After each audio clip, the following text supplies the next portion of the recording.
Hi, I'm Mike from 1A Auto. We've been selling auto parts for over 30 years.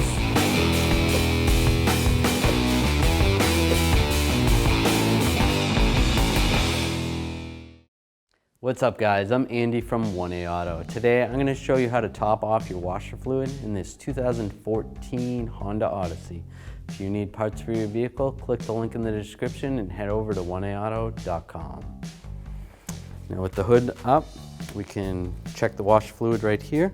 There's a cap, there's a little picture on it. Looks like a windshield and the fluid coming up. Just pull on the base of the cap, get some washer fluid.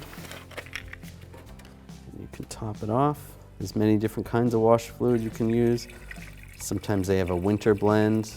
They also have some for bugs and also some to keep rain off.